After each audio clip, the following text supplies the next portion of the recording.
Assalomu alaykum, dinleyiciler ve bugünkü günne.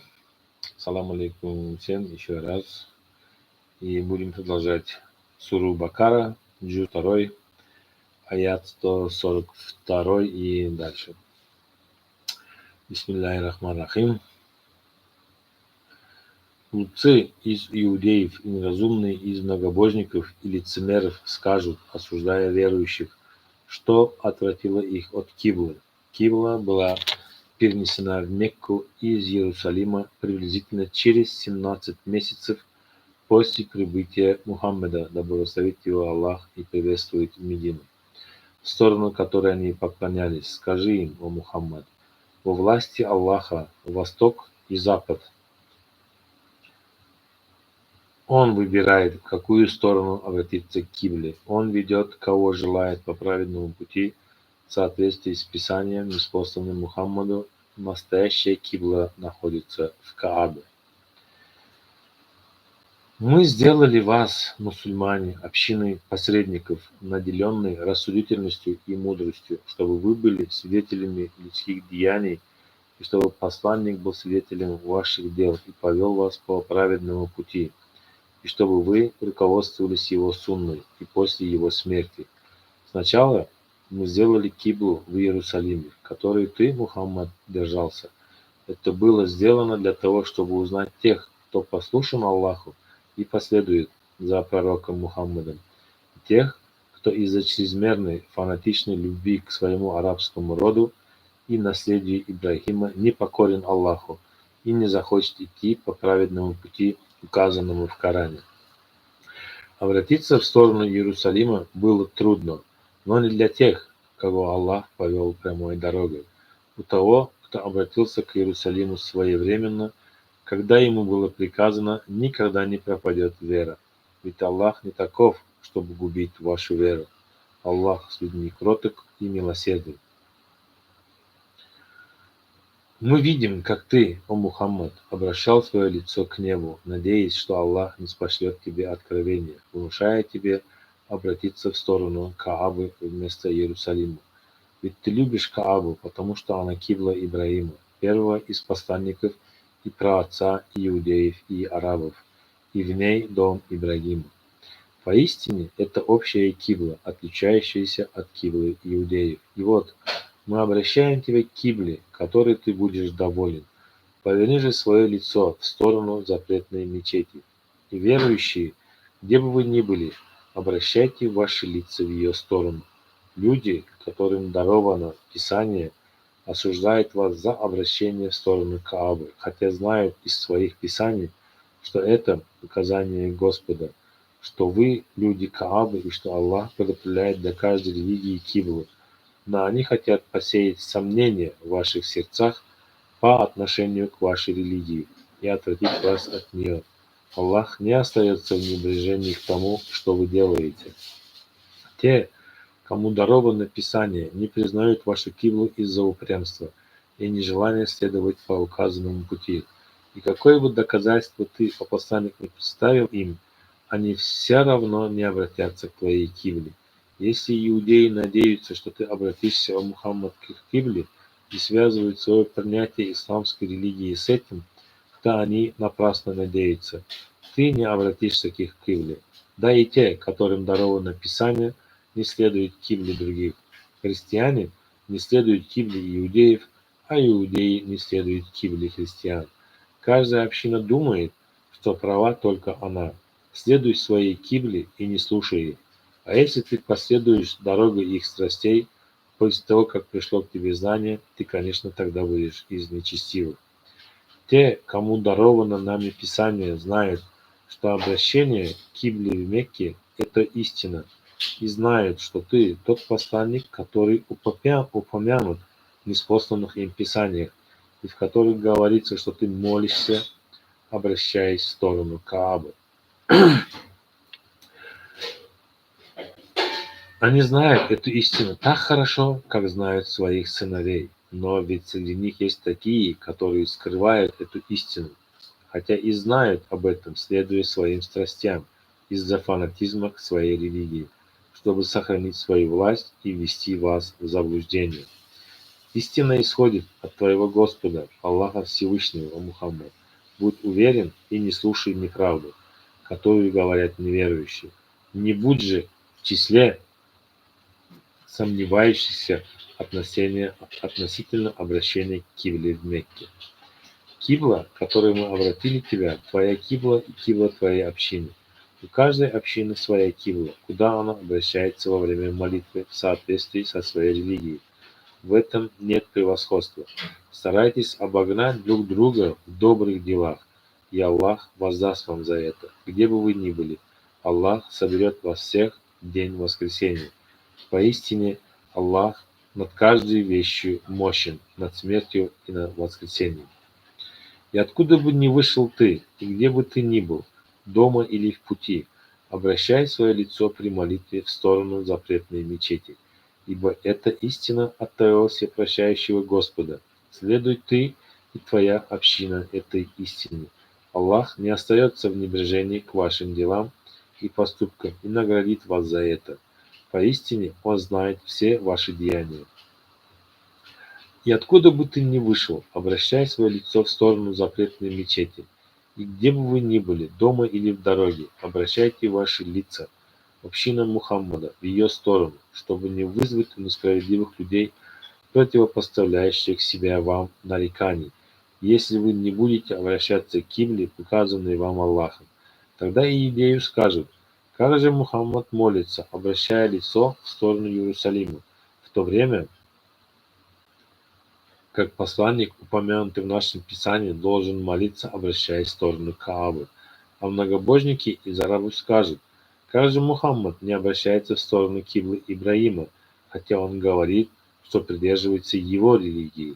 Нечестивцы и отклонившиеся от пути Аллаха из обеих групп скажут, что ты обращаешься в сторону Каабы, потому что ты очень любишь свою общину и свою родину. Не бойтесь их, ведь они не смогут причинить вам зла. А бойтесь и не ослушайтесь меня, чтобы я мог завершить милость вам. Может быть, вы благодаря этой кибле будете твердо стоять на праведном пути. Вы стали обращать лицо в сторону запретной мечети после того, как мы назначили вам посланника из вас. Он читает вам наши аяты, учит вас Писанию и мудрости, очищает вас, ваши души и умы от скверны многобожия, безнравственности и нечестивых привычек и обучает вас тому, что вам было прежде неизвестно. Раньше вы жили в язычестве, в глубоком заблуждении и не шли праведным путем. Помните же меня, верующие, исполнением моих заветов. Я вспомню вас своей наградой. Будьте благодарны мне за благо и не ослушайтесь моих повелений. О верующие, обращайтесь за помощью к терпению и молитве, основе исламских обрядов. Поистине, Аллах благоволит тому, кто терпелив и стоит духом. Поистине, терпение ведет к благу и счастью в ближайшей жизни и в будущем. Не отказывайтесь от борьбы на пути Аллаха и не бойтесь смерти. Люди, погибшие на пути Божьем, не мертвы. Нет, они живы в раю, но живые в ближайшей жизни не понимают этого. Терпение – это щит верующего и его оружие. Им он преодолевает трудности и беды, с которыми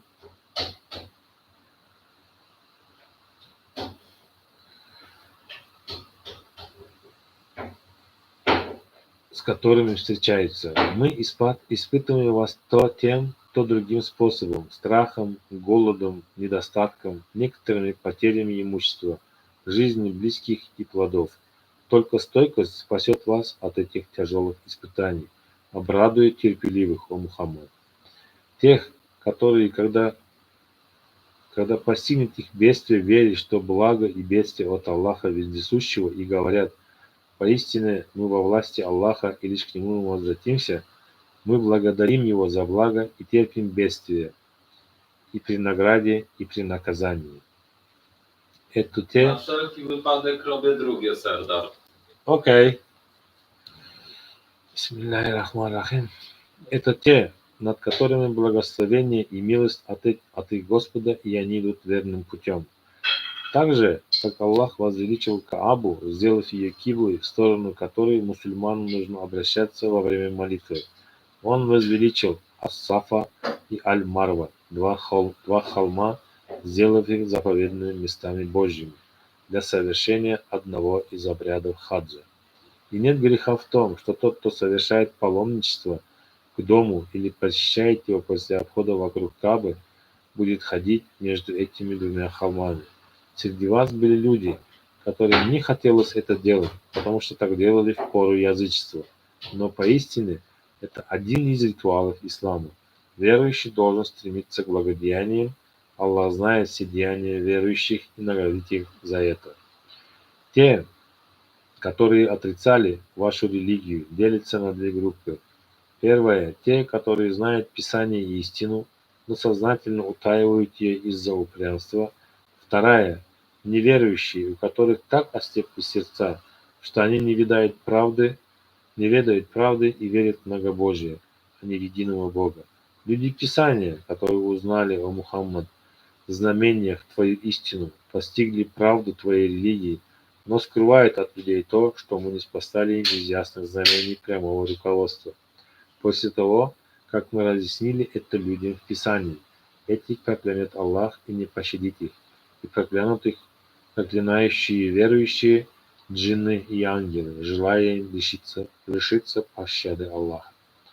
Кроме тех, которые обратились к Аллаху с покаянием, творили благое и разъясняли то, что скрывалось от посланника и исламе. Аллах примет их покаяние и простит их грехи, ведь Он милостивый, щадящий и прощает грехи людям. Те, которые не веровали и умерли, будучи неверными и не раскаялись, над ними проклятие Аллаха, ангелов и всех праведных людей. Они будут вечно пребывать под этим проклятием, а в аду не будет облегчено им наказание и не будет дано им отсрочки, если они попросят. Ваш Бог един, нет другого божества, кроме Него, милостивого, милосердного. Он был милосерден к своим рабам в их творении и создании. Аллах послал знамение каждому разумному человеку о своем существовании и божественной мощи. Поистине, в устройстве небес, где идут тепло и свет для нашего мира, в творении земли, где море и суша, в полезной смене дня и ночи, в кораблях, которые плывут по морям, чтобы перевозить людей, и необходимые им грузы в воде, которую Аллах низводит с неба и оживляет ею землю, растения и скот, во всем сущем, что Он рассеял по земле, в смене ветров и движении облаков, принужденных носиться между небом и землей. Знамение Аллаха для тех, кто разумеет. Разве это было создано само собой, или это творение Аллаха, Всеведущего и Всемогущего? Несмотря на ясные знамения Аллаха, среди людей есть такие, у которых ослепли сердца, и они почитают наравне с Аллахом другие божества. Они их слушают, почитают и любят, как должно любить только одного Бога. А те, которые уверовали, любят Аллаха единого и всегда искренне повинуются Ему. Но если многобожников постигнет несчастье, они начинают сомневаться в своих божествах и обращаются к всемогущему Аллаху. Если бы эти нечестивые узнали наказание, которому они подвергнутся в день воздаяния, они поняли бы, что Аллах всемогущ над всем и суров в своем наказании, и они не совершали бы своих грешных поступков. В день воздаяния те, кто вел за собой других, кто был примером для других в неверии и неповиновении, отделятся от тех, кто следовал за ними, и скажут им: «Мы не призывали вас следовать за нами по грешному пути. Это было ваше желание и неразумное поведение». Связи и дружба, которые были между ними в ближней жизни, оборвутся, и те, за которыми следовали, станут врагами с теми, которые следовали за ними. И поймут те, которые следовали за ними, что они были в заблуждении, следуя по неправедному пути, и скажут: «О, если бы нам был возможен возврат отсюда, мы отделились бы от них так же, как они отделились теперь от нас». Так Аллах представит им грешные деяния и они раскаются, будучи брошены в ад, и из огня им уже нет выхода. О люди, из того, что есть на земле, ешьте только доброе и дозволенное Аллахом. Не следуйте шайтану, который соблазняет вас есть недозволенное или отказываться от дозволенного Аллахом. Ведь вы уже знаете, что шайтан ваш заклятый враг и подталкивает вас совершать плохие дела. Шайтан подталкивает вас на злые мерзкие дела. Он только вредит вам, он посеет в вас сомнения, возбудит воображение ложными иллюзиями, и вы будете возводить на Аллаха то, о чем не ведаете сами относительно запрещенного и разрешенного. Те, которые не идут прямым путем, привыкли следовать за тем, зачем шли их отцы. И когда призывает их следовать за тем, что ниспослано Аллахом, они отвечают: нет, мы не откажемся от того, на чем застали наших отцов. Предпочтение пути отцов прямому пути, указанному Аллахом. Это большой грех. Неужели и тогда, когда их отцы лишены были разумения и не шли по прямому пути? Тот, который призывает к истине Аллаха неверующих, отрицающих его знамения, подобен пастуху, который кричит на скотину, и она не может различить слов, а только слышит зов и крики, и ничего не понимает. Они глухи, немы, слепы к истине. Ничего доброго не говорят и не разумеют. Мы разрешили людям есть дозволенную пищу, которой мы наделили их на земле, и запретили им идти по стопам шайтана. Если они так сделают, они пойдут прямым путем истины. А если они этого не сделают, мы только верующим покажем, что разрешено и что запрещено, и направим их на прямой путь. О вы, которые уверовали, ешьте из благой пищи, которую мы наделили вас, и благодарите Аллаха за его милость, проявляющуюся в разрешении вам благой пищи и направлении вас на путь повиновения Ему, чтобы ваше поколение Ему было совершенным. Запрещенная пища не та, про которую говорят неверующие.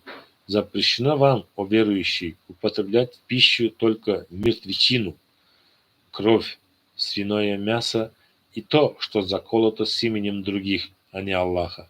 Кто же будет вынужден есть запрещенную пищу, не будучи нечестивым или непослушным, нет греха на нем, при условии, что он этой запрещенной пищи не съест больше, чем требуется для утоления голода, и не будет стремиться ее достать, как делали это во времена невежества. Ведь Аллах прощающий и милосердный. Но есть знающие, которые утаивают части из Писания, ниспосланного Аллахом, чтобы получить какие-то привилегии в своей жизни. Ведь иудеи скрывали многое из Торы о посланнике и его атрибутах, боясь, что последовавшие за учением Торы станут мусульманами, и они потеряют свою власть и привилегии. Скрывающие то, что ниспослал Аллах в Торе, и тем самым приобретающие что-либо малоценное из переходящих благ. Они утробы свои наполнят только огнем. Аллах не обратит к ним слова в день воскресения и не очистит их. Для них сильное мучительное наказание. Они те, которые предпочли заблуждение прямому пути Аллаха и тем самым заслужили наказание вместо прощения. Они будут наказаны в будущей жизни и не будут прощены. Таким образом, они купили ложь за истину и заблуждение за прямой путь Аллаха. Удивительно, как они не боятся наказания, делают все то, что ведет их к нему. Наказание, к которому они идут, воздаяние за их неверие в Писание Аллаха, ниспосланное им с истины. Те, которые любят припираться и спорить между собой, отстранились от истины, не согласившись с этим Писанием, исказили Писание Аллаха, объясняя его неправильно, конечно, окажутся в расколе. Люди много говорят о Кибле, куда им обращать свои лица, на восток или на запад, но не в этом выражается благочестие. Благочестие и благо зыждутся на основах истинной веры. добродетелей и богослужений. Во-первых, веры в Аллаха, в день воскресения и суда, наказание и награду в будущей жизни, веры в ангелов, ниспосланные Аллахом святые писания и в пророков. Во-вторых, добровольного пожертвования из своего имущества, несмотря на любовь к нему, бедным родственникам и сиротам, нуждающимся путникам, не имеющим денег для продолжения своего пути, просящим, просить которых заставила нужда, а также для освобождения рабов. В-третьих, устраивание обрядовой молитвы по часам. В-четвертых, раздачи очистительной милости, закат. В-пятых, исполнение своих обещаний. В-шестых, терпение и стойкости в несчастьях, бедствиях и во время войн и битв с врагами. Те, которые обладают всеми этими добродетелями и которые истинно верят, они богобоязненные, отстранившиеся от грехов. По отношению к преднамеренному убийству Аллахом предписаны верующим законы, шариат. О, те, которые уверовали, не следуйте за несправедливым возмездием язычников. Мы предписали вам возмездие за преднамеренное убийство, свободный за свободного, раб за раба и женщина за женщину. Основа возмездия – убить убийцу. Если те, которые имеют право на возмездие, простят убийцу, они будут иметь право получить выкуп за убитого. Они не должны мучить убийцу. Убийца должен немедленно возместить за свое преступление. Этот мусульманский шариат гуманнее, чем закон Торы, где возмездие означает убить убийцу. В исламском шариате облегчение от Аллаха и милость, так как те, которые имеют право на возмездие, могут простить убийцу. Тому, кто не будет следовать в этом шариату и нарушит его, будет мучительное наказание в настоящей и будущей жизни. Велика милость Аллаха в шариате в отношении возмездия. Благодаря ей в обществе царит безопасная и спокойная жизнь. Любой, у кого возникнет мысль о намеренном убийстве, знает, что он сам погибнет из-за этого, и поэтому раздумает совершить преступление. Так он спасет свою жизнь и жизнь того, кого хотел убить. Если совершить акт возмездия и убить невиновного за преступника, как делали раньше при язычестве, то тогда не будет защиты и безопасности в обществе. Разумные люди должны понимать, что для них возмездие – жизнь. Может быть, они будут богобоязненны. И 180-й аят. Как шариат о возмездии для блага людей и сохранения спокойствия в обществе, так и шариат о завещании направлен на благо семьи и сохранение ее целостности. Тот, кто чувствует приближение смерти, должен правильно распорядиться своим имуществом, оставить из своего добра часть родителям и близким родственникам, не имеющим права на наследство. Ему нужно сделать это разумно, чтобы никого из нуждающихся не обделить. Завещание – это обязательство для верующих и богобоязненных. Садакаллаху азим. Субхана раббика раббил иззати амма ясифун. Вассаляму мурсалин. Вальхамдулиллахи раббил алямин. Мы сегодня прочитали суру Бакара, аяты 142 и 180. И в следующем эфире, надеюсь, это будет завтра, мы прочитаем от 181 по 286, оставшиеся, надеюсь. Алхамдулиллахи раббил алямин, рахман рахим, малики ямти, атина фид дунья хасанатан ва фил ахирати хасанатан ва қина азабан-нар. اللهم بارك لنا في رجب وشعبان وبلغنا رمضان. اللهم اشكل الظالمين بالظالمين واحسن بينهم صالمين. ربنا آتنا في الدنيا حسنة وفي الآخرة حسنة وقنا عذاب النار برحمتك أرحم الراحمين. Аллаху акбар. Спасибо, что слушали. Надеюсь, все понятно. А кто еще хочет если там дополнительно узнать, то у себя на ТикТоке выставил, какими именно приложениями Корана я пользуюсь на туркменском и на русском языках, то это у меня выставлено в ТикТоке. Вы можете это просмотреть и узнать. Спасибо всем. До свидания. Аллаха эманетсiniz.